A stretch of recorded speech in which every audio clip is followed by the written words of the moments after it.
So guys થોડા દિવસ પહેલાં જે નર્મદા જે નદી જે હોય છે એની અંદર 11,000 લીટર જેટલું જે દૂધ જે હોય છે એ પાણીમાં રેડી દેવામાં આવ્યું. એક ટાઈપની જે આસ્થા, એક ટાઈપનું જે ધર્મ અને એક ટાઈપની જે અભિષેક માટે આટલું બધું જે દૂધ જે હોય છે એ પાણીની અંદર ભળવાથી પાણીની અંદર જે ઓટોનું જે લેવલ જે હોય છે, ઓક્સિજનનું જે લેવલ જે હોય છે એ ઓછું થાય છે, ડિક્રીઝ થાય છે. અને એક તો પાણી જે હોય છે એ પોલ્યુટેડ થાય છે, પોલ્યુશન પ્રદૂષણ એવું છે વધે છે. અંદર રહેતા વસવાટ કરતા જેટલા પણ જીવજંતુઓ જે હોય છે, જેટલી પણ માછલીઓ જે હોય છે એ બધાને છે નુકસાન થાય છે અને એનું મૃત્યુને એવું પણ સી થાય છે, ડેથ થાય છે. થોડા સમય પહેલાં એક જે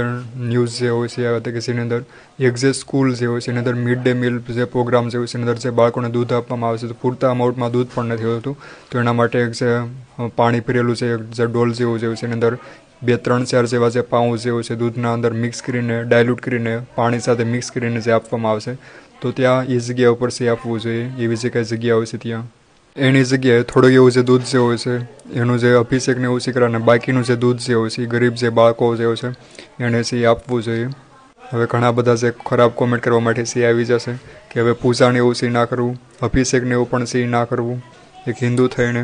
તો હું પણ એક ખુદ હિન્દુ જ છું અને હું પણ એક દિલથી આ જે હિન્દુ ધર્મ જે હોય છે એને ફોલો કરું છું. પૂજા વિધિની અંદર પણ છે એ માનું છું. પણ આ એક ટાઈપનું જે કહેવાય ને કે બહુ ખરાબ કહેવાય,